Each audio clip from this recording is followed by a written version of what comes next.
¿Cómo andan? ¿Bien? Bueno, me alegro mucho. La verdad que se los ve bien.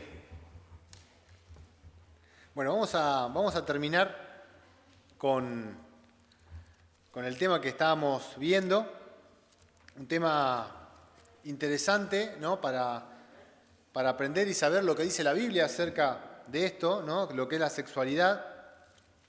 Y quedarnos con la imagen de Dios, ¿no? De esto, que me parece que es interesante y es importante para nosotros.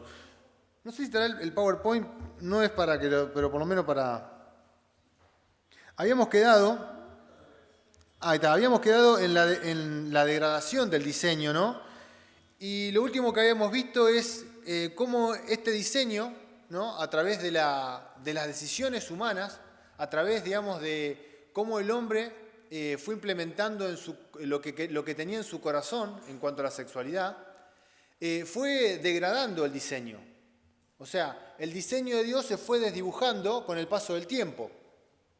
Y entonces el hombre, desde su intención del corazón, que es malo, ¿no?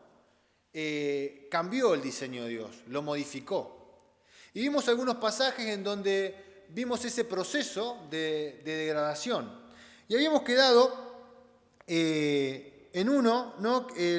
Habíamos visto el de Génesis, el de Sodoma, y me gustaría ver el ejemplo de Judá, ¿no? Que es un hijo de Jacob, de una de las tribus, uno de las tribus de Israel, ¿no? Y Judá, ahí en el capítulo 38 de Génesis, nos vamos a encontrar que él tiene su familia, ¿no? Y en este proceso de que la sexualidad se fue degradando, una de las cosas que hizo, digamos, Judá fue no transmitir una conciencia buena y correcta acerca de la sexualidad a sus hijos. Tanto fue que ahí podemos ver algunos ejemplos en la vida de Judá que nos van a hablar acerca de que la conciencia de sexualidad se perdió totalmente. Capítulo 38. No vamos a ver, solamente se lo quiero nombrar porque estaba acá en esto para avanzar con lo otro que más me interesa. Pero quiero que terminemos con esto, que la conciencia con respecto a la sexualidad del hombre se terminó quebrando, se terminó cambiando, se terminó distorsionando al punto de que no era transmisible una sexualidad correcta hacia los hijos, ¿no? Porque los padres habían tenido una mala experiencia con la sexualidad, entonces lógicamente es algo que no se podía transmitir de forma correcta a los hijos. Y esto crea un daño generacional, ¿no? Y por eso es tan importante de que vos en tu juventud, de que vos en tu adolescencia, puedas crear una buena conciencia con respecto a la sexualidad. Porque lo que aprendas hoy vos de la sexualidad es un factor de transmisión. Vos, quieras o no, directa o indirectamente, le vas a transmitir a tus futuros hijos, cuando vengan, le vas a transmitir una idea de sexualidad, que la estás formando ahora. Y eso puede ser no solamente nocivo para tu vida, sino que puede ser también nocivo para el porvenir. Yo sé que es difícil pararse, digamos, a pensar en el porvenir cuando tenés 13, 14, 15 años, ¿no? Pero en realidad que hay algo en la vida que es esto. Cuando queremos acordar, nos cargamos de un montón de malas decisiones y nuestra vida no fue la deseada. Pero es esto. Hoy tenés 13 y en esto tomaste muchas malas decisiones. Y quizás llegaste a los 18, 19 años con una vida en la cual tomaste malas decisiones con respecto a la sexualidad. Y lamentablemente esa conciencia de mala sexualidad la vas a transmitir a tus hijos. Entonces, es importante, digamos, de que vos entiendas, ¿no?, lo que estás viendo. Que no solamente es relevante para tu vida hoy, sino que es relevante para lo que pueda venir en tu futuro. Somos el resultado de las decisiones que tomamos ahora, porque las decisiones se toman en tiempo presente, ¿no? Después cosechamos nuestras decisiones. Pero es importante que vos entiendas, digamos, ¿no? Si querés pueden leer ahí el capítulo 38, que van a ver cómo Judá transmite mal y cómo Judá, digamos, también comete ahí, termina teniendo relaciones sexuales con su nuera, por ejemplo, ¿no? Y es algo terrible delante de los ojos de Dios eso, ¿no? ¿Por qué? Porque había un mal concepto acerca de la sexualidad. Pero vamos a ver, Dios cuando ve esta degradación, cuando Dios ve que la sexualidad en el hombre se está degradando, Dios le va a poner un freno. Dios le va a poner nombre a los pecados sexuales. Dios le va a poner nombre y le va a poner un título para que las personas entiendan, digamos, de que la sexualidad la construyó Dios y que Dios le dio una identidad a la sexualidad. Y para que el hombre entienda esa identidad, Dios puso leyes. Dios estableció límites. Que cuando el hombre lo transgrede, tiene que darse cuenta que no está pecando contra su propio cuerpo, no está pecando solamente contra el prójimo, sino contra quién está pecando. Contra Dios. Entonces vamos a ir al Levítico, si quieren ahí sí, vamos a leer 3, 4 versículos solamente de las cosas que Dios va a establecer, ¿no?, para ponerle límites a los deseos del hombre, a los deseos del hombre.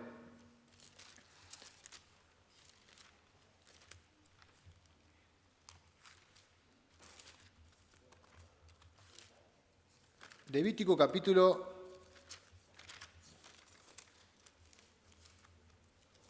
17 y 18.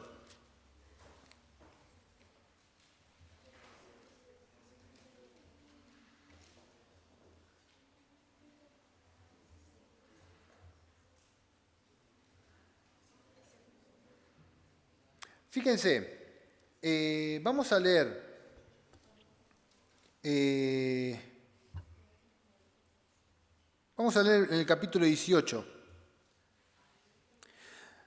Fíjense los límites que tiene que poner Dios para que ustedes entiendan a qué nivel había llegado la degradación. Vamos a leer 18 y 18. Fíjense lo que pasaba ahí y cómo Dios ve este acto. Dice: no tomarás mujer juntamente con su hermana para hacerla su rival, descubriendo su desnudez delante de ella en su vida. ¿Qué está diciendo ahí? De que si vos tenés una esposa, si vos estás casado, no podés tomar a la hermana de tu esposa como esposa. O sea, lo que está prohibiendo es las relaciones intrafamiliares sexuales. Lo que está prohibiendo es que el hombre no puede tener 2 mujeres. Solamente puede tener una, porque la otra, justamente como lo llama acá, será una esposa rival. ¿Por qué? Porque va a traer división en el hogar. Y este tipo de prácticas, lamentablemente, chicos, este tipo de prácticas que la Biblia nombra acá, y esto lo nombra hace 4.000 años atrás, más o menos, ¿no? Esto que está nombrando acá pasa hoy. Hoy en nuestros barrios, en nuestros entornos familiares, nos cruzamos con este tipo de ejemplos, con este tipo de degradaciones. ¿Por qué? Porque el hombre, el corazón del hombre es el mismo, no ha cambiado. Nuestras malas decisiones están en nuestro corazón. Nuestros deseos de corromper, de transgredir las leyes de Dios, están en nuestro corazón. Entonces vos cuando te encontrás en tu entorno familiar con este tipo de ejemplos en cuanto a la sexualidad, no son buenos ejemplos para seguir. Son ejemplos nocivos para tu vida. Porque Dios tuvo que hacer leyes que establecieran que estas cosas estaban mal. Para que nos diéramos cuenta de que no importa hacer lo que yo quiero. Tenemos que entender que cuando vos hacés lo que vos querés, hay un costo, hay un precio. Y ese precio, lamentablemente para nosotros, es que estamos ofendiendo a Dios. Si quizás en el entorno familiar tuyo hay este tipo de ejemplos en cuanto a la sexualidad, déjame decirte de que no es lo que Dios quiere que mires. No es la figura que Dios quiere que observes. Hay otra figura, hay el diseño original de Dios, un hombre para una mujer. y la sexualidad dentro del ámbito del matrimonio, el lugar donde Dios bendice. Hay otra posibilidad. Fíjense,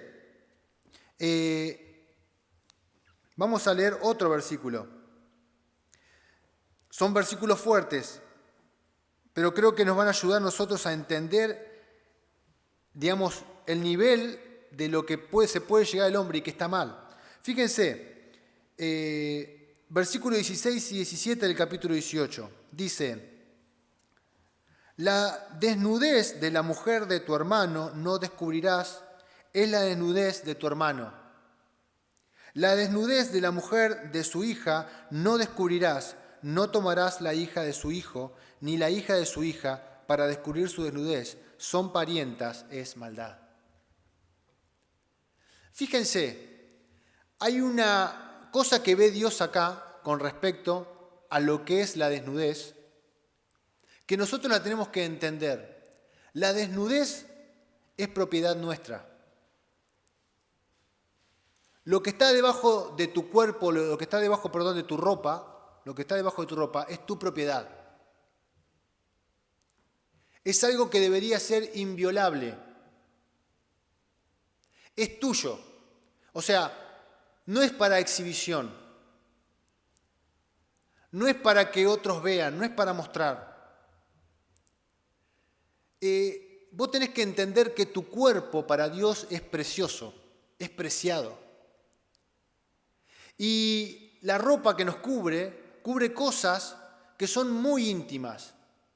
Y que si uno las descubre, uno no solamente va a ser dañado públicamente, sino que se va a dañar el corazón, se van a dañar tus sentimientos, se van a dañar tus emociones, va a dañar tu mente. Por eso nosotros tenemos que entender, digamos, que la desnudez es un bien que tenemos que guardar. Por eso, y esto quiero que lo entiendas, la pornografía es algo que nos hace mal, porque nos están descubriendo la vida sexual de otras personas. Y eso no solamente afecta a las personas que hacen esos videos, ¿no?, sino que también nos afecta a nosotros la mente, porque nosotros participamos cuando vemos de la sexualidad de otro.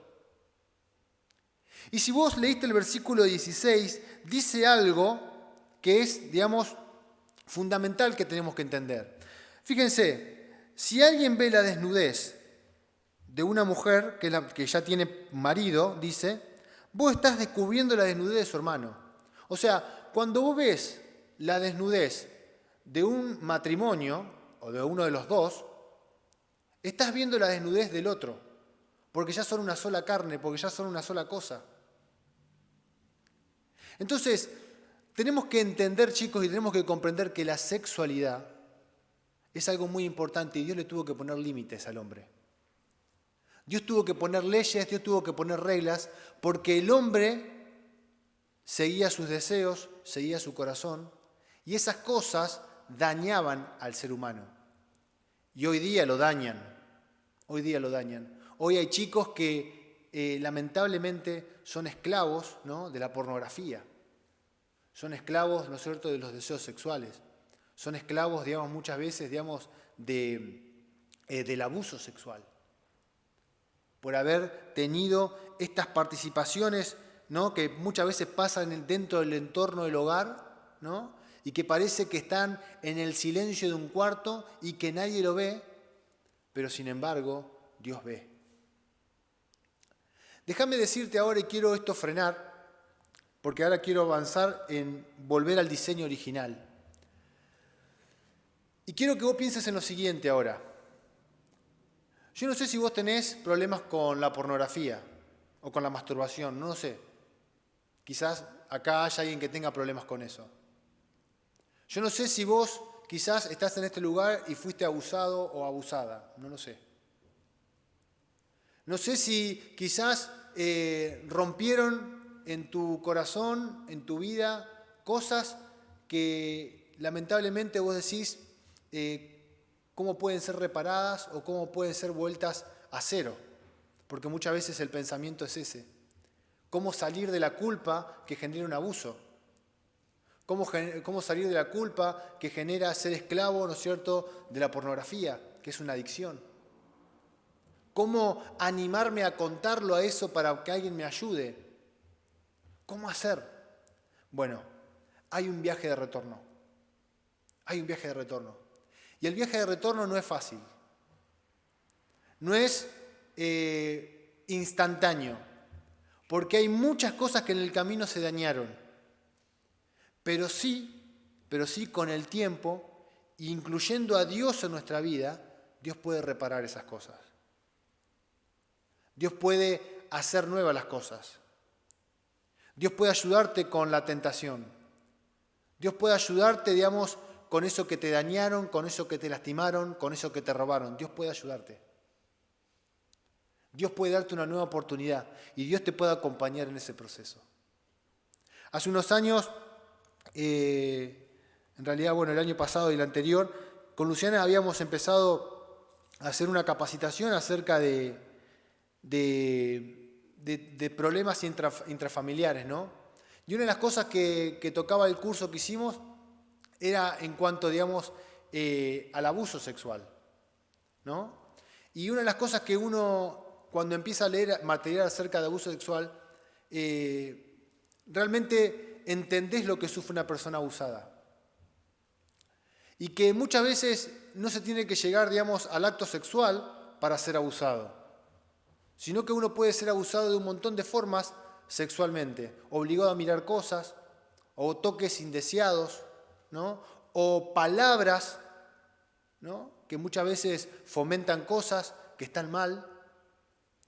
Entonces, hay un montón de cosas que pueden nuestra mente ser dañada, pero Dios puede repararlas. Vamos a un capítulo de la Biblia que está en Corintios, capítulo 6, del versículo 9 al 20.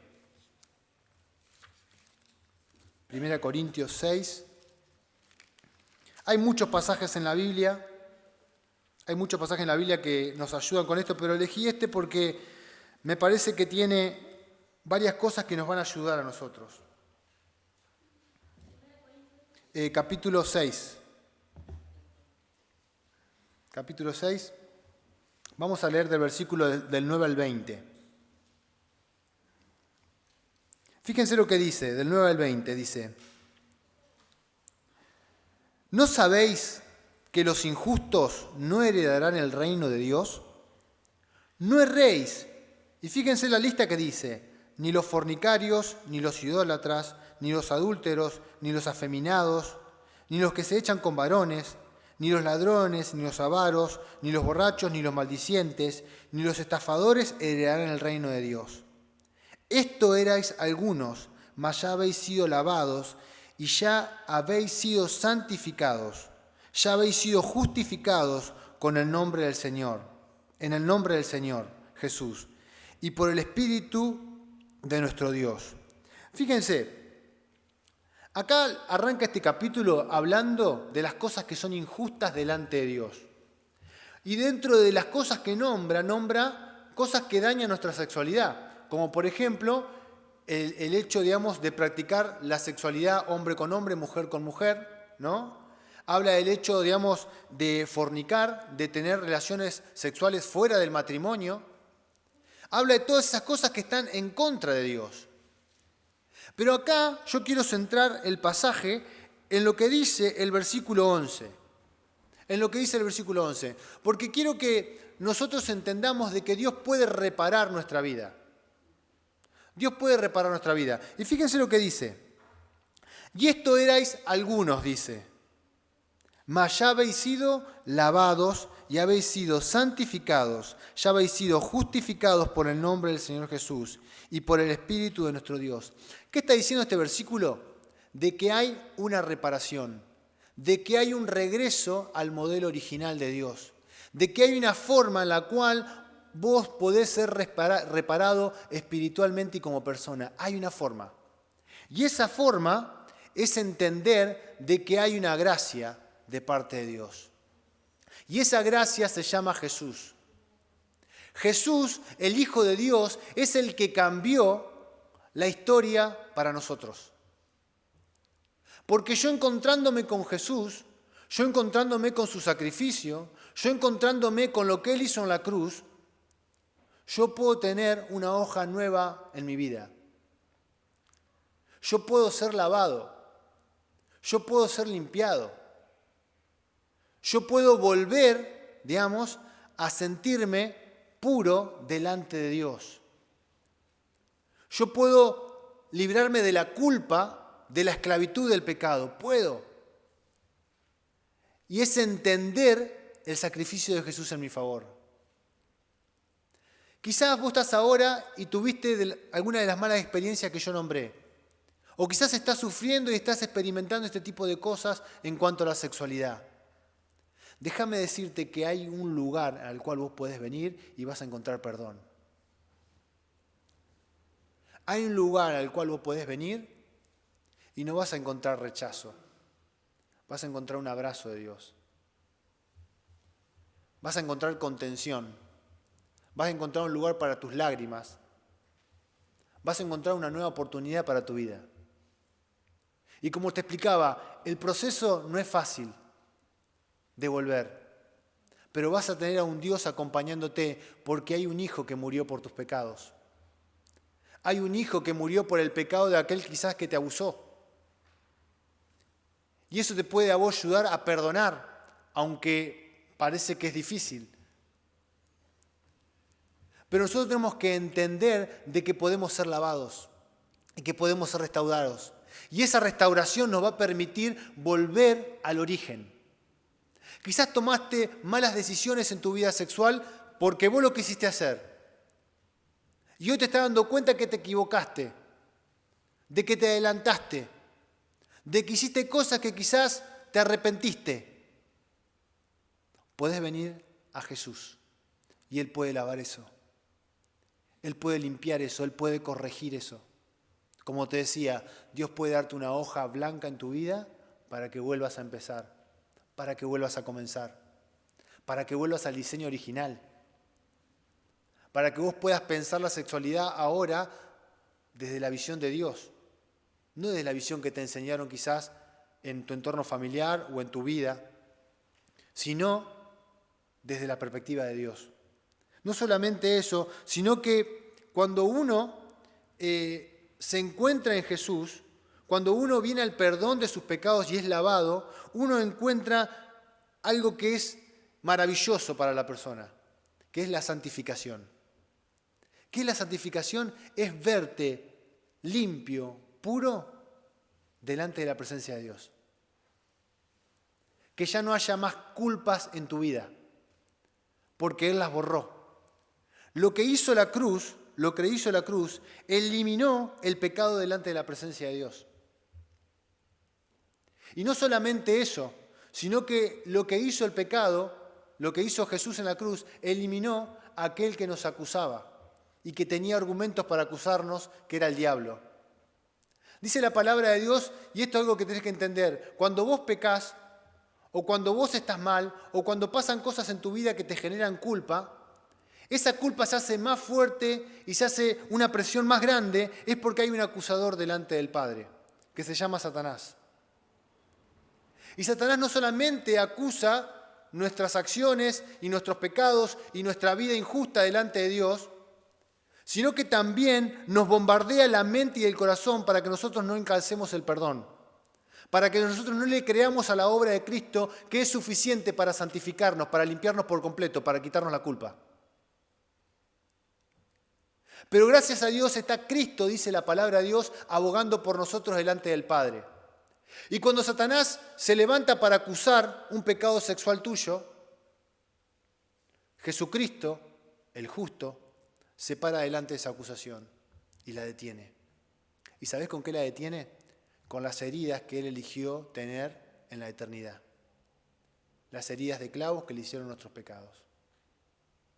Él se presenta con sus heridas y no tiene que decir nada, porque es la evidencia suficiente para decir, Él puede ser santificado, Él puede ser justo, Él se le puede borrar la culpa, Él puede volver a empezar, porque Jesucristo aboga por nosotros.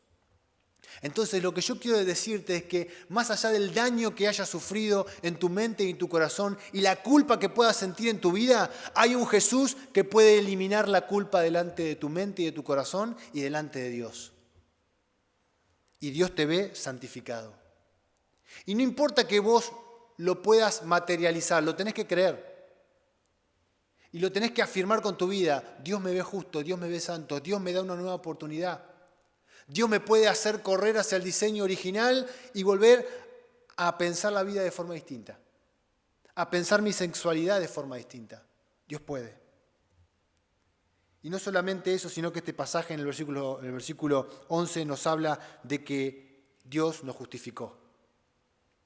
Vos estás justificado hoy delante de la presencia de Dios. Por eso hay un camino de retorno. Porque estás justificado delante del Padre. ¿Sabes por qué? Porque Dios cuando te ve sabe lo que ve y se acuerda, dice lo siguiente. Dios cuando nos ve se acuerda de que nosotros somos polvo, dice. Se acuerda de que somos débiles. Se acuerda de que somos frágiles. Por eso vino Jesús. Jesús cuando vino acá a la tierra, ¿sabes por qué vino?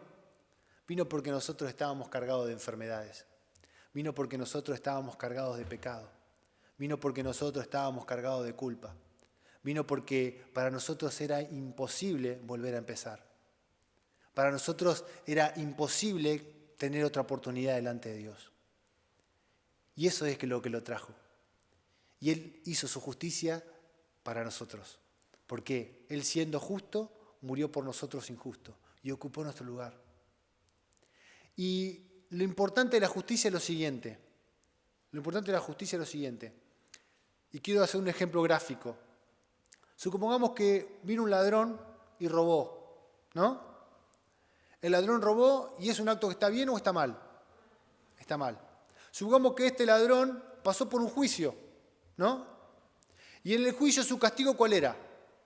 Ir a la cárcel, ¿no? Fue a la cárcel. Supongamos que este ladrón durante la cárcel pasa 5 años en la cárcel, ¿no? Por ese robo.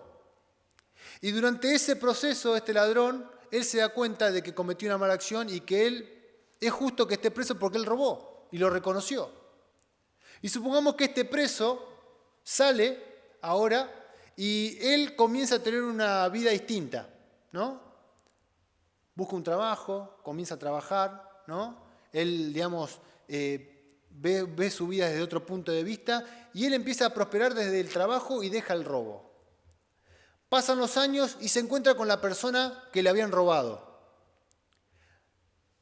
La persona que había sido robada por esa persona dice, este es un ladrón.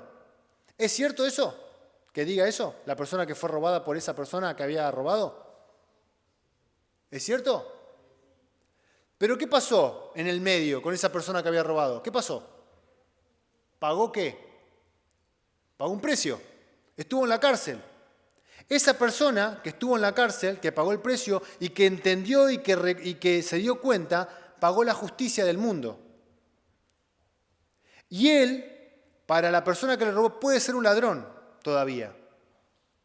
Pero él pagó el precio, se hizo justicia, pagó lo que debía pagar por su acto, ¿no? Entonces esa persona puede tener la cabeza y la frente en alto y decir, soy justo. ¿Por qué? Porque pagué el precio. Reconocí mi error, estuve en la cárcel, pero me arrepentí y cambié mi vida. Entonces lo que diga el otro no lo determina. ¿Por qué? Porque él pagó el precio. ¿Sabes qué? Nosotros somos justificados delante de Dios, dice la Biblia.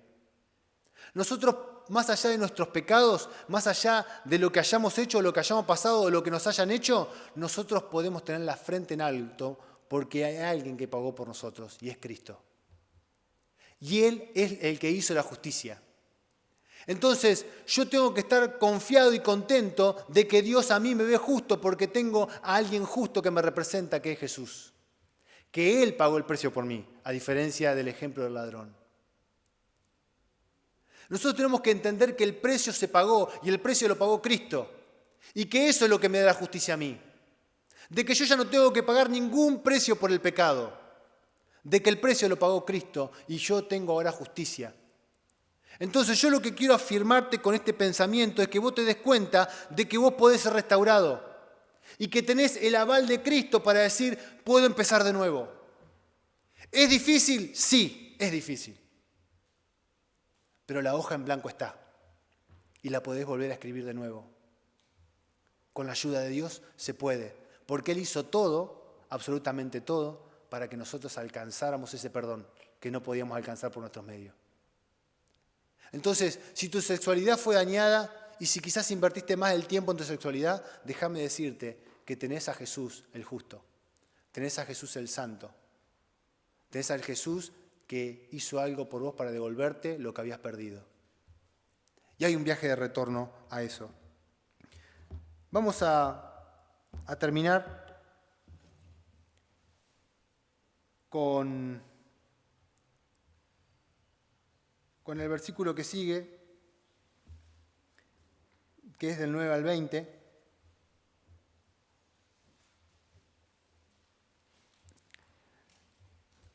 Que habla acerca de, ahora que uno tiene que entender que en Cristo la hoja en blanco se puede cambiar, la hoja en blanco puede cambiar, la hoja, digamos, oscura de nuestra vida puede cambiar a una hoja en blanco.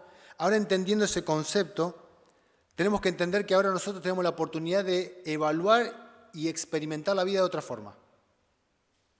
Ahora nosotros podemos mirarlo desde la perspectiva de Dios. Ya que en Cristo todo pecado puede ser saldado, sanado, toda culpa puede ser quitada, podemos ser nueva criatura en Él, ya que entendemos eso, ya que nos aferramos a eso, ahora podemos hacer lo que dice el versículo 2 al 14. Fíjate lo que dice. Todas las cosas me son lícitas, mas no todas convienen. Todas las cosas me son lícitas, mas yo no me dejaré dominar de ninguna. Las viandas para el vientre y el vientre para las viandas. Pero tanto al uno como al otro destruirá Dios. Pero el cuerpo no es para la fornicación, sino para el Señor, y el Señor para el cuerpo. Y Dios, que levantó al Señor, también a nosotros nos levantará con su poder.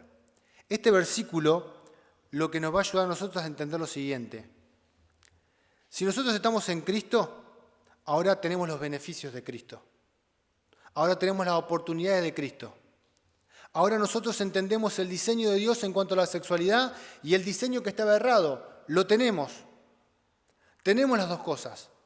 Y este versículo dice que ahora vos podés, si estás en Cristo, elegir.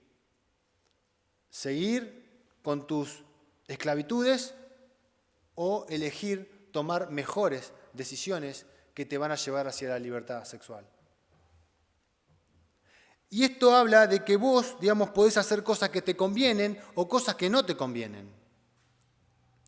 Yo creo que di algunos ejemplos de cosas que te convienen y cosas que no. Lo que te conviene hoy es buscar al Señor, es buscar a Jesús, es volver al diseño que Él nos dio.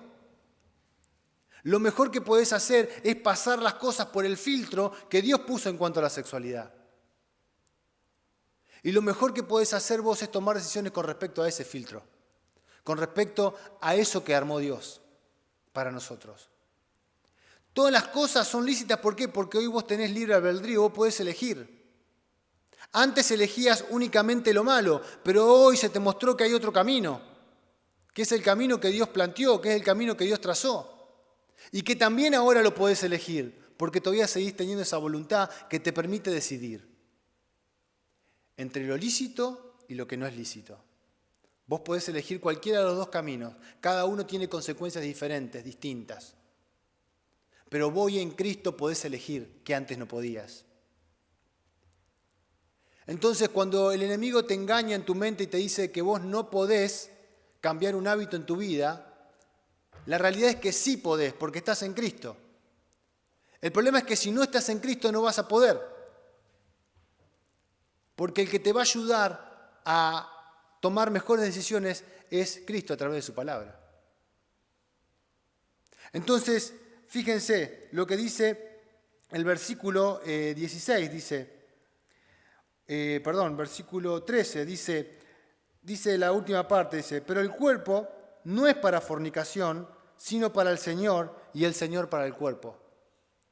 Si Dios está habitando en tu vida a través de Jesús, si Él está en tu cuerpo, si tu cuerpo es del Señor, ahora vos sos de Él. Ahora tu cuerpo tiene un dueño, que es el Señor en tu vida. La pregunta que tenés que hacerte vos a esta hora, si tu cuerpo es del Señor o a quién le pertenece tu cuerpo. Porque muchas veces, cuando el Señor no está en nuestra vida, nosotros seguimos siendo el dueño de nuestro cuerpo. Y si nosotros somos los dueños de nuestro cuerpo, lamentablemente vamos a hacer lo que el cuerpo no pide. Y el cuerpo te va a pedir fornicar en cuanto a la sexualidad. El cuerpo te va a pedir, digamos, de que vos no tengas pudor en cuanto a mostrar tus partes íntimas. El cuerpo te va a pedir un montón de cosas que están en contra de Dios. Pero si yo entiendo que el cuerpo mío es del Señor, si yo se lo di a Él, es mejor que lo maneje Él a mi cuerpo. Es mejor que Él tome las decisiones en mi cuerpo. Porque Él me va a guardar, Él me va a cuidar, Él me va a proteger, Él me va a sanar, Él va a cambiar pensamientos nocivos en mi mente por pensamientos buenos, por pensamientos puros. Él puede, pero Él tiene que tomar el control de mi cuerpo. Porque el cuerpo, si yo soy de Cristo, el cuerpo es del Señor. Y termina diciendo el versículo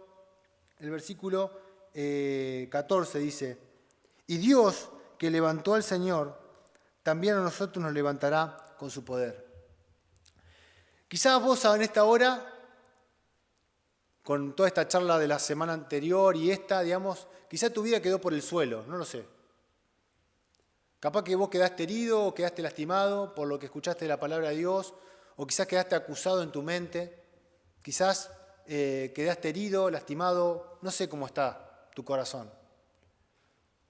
No sé cómo lo experimentaste a esto que escuchaste, no sé.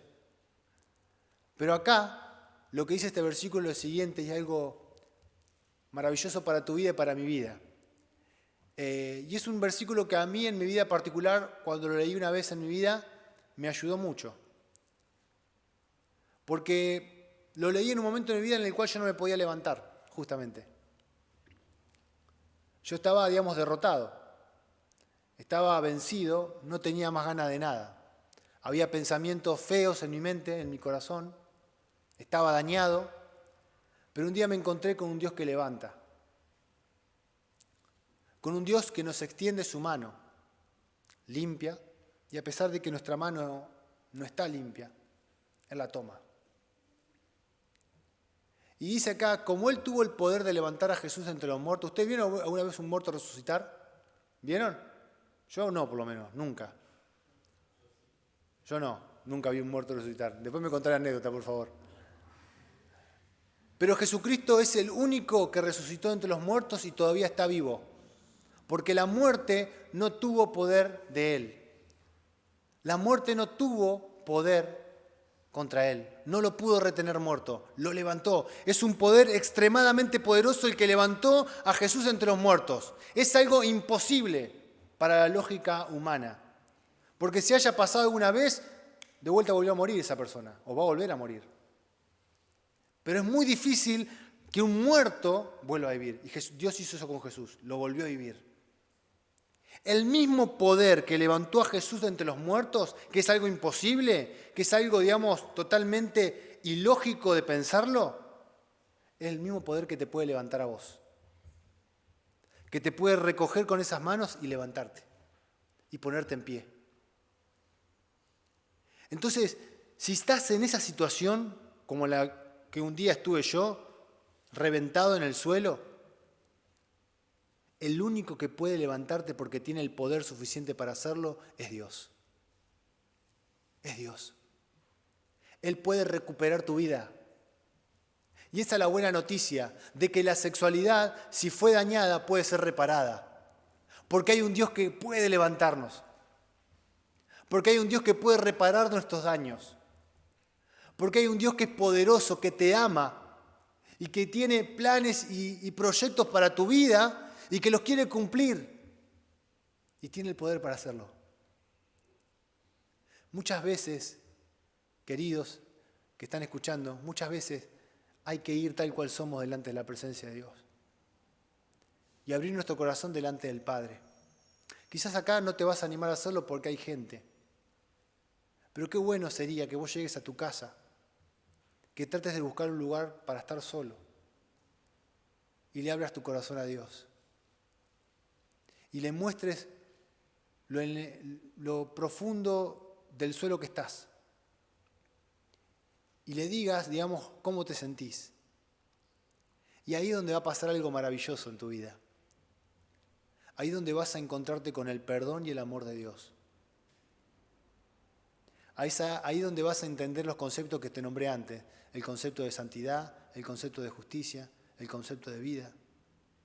Ahí lo vas a entender. Porque Dios puede levantarte. Dios puede ponerte en pie en cuanto a tu sexualidad para que camines diferente, para que lo hagas distinto.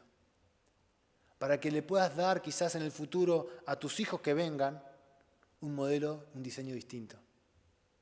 Para que le puedas dar el diseño de Dios. Para que le puedas decir a tus hijos, mirá, yo un día me equivoqué. Estaba en el suelo, pero Dios me levantó. Me dio una nueva oportunidad. Y hoy yo te puedo transmitir algo diferente, hijo. Ustedes son dueños de sus decisiones, chicos. Ustedes pueden ver al Dios como el Dios que te levanta, ¿no? O el Dios, o como quiere que lo vea Satanás, como el Dios que te juzga. Pero Dios es el Dios que levanta, porque Dios se acuerda que nosotros somos polvo. Yo quiero terminar acá y quiero que vos te quedes pensando en tu sexualidad y que busques el diseño de Dios, busques el modelo de Dios. Y que, como te decía la última vez, si vos tenés temas para charlar, buscá a tus líderes de acá de Alternativa, acércate a ellos, no tengas temor, no tengas miedo. Lo mejor que podés hacer a tu edad es empezar a sanar heridas que te hicieron o que te hiciste. Y ellos van a poder ayudarte a encaminarte por ese lugar. No te cierres, abrite a las posibilidades que Dios te da hoy y dale la oportunidad de que Dios te levante. Dios los bendiga, chicos, y gracias por dejarme compartir con ustedes.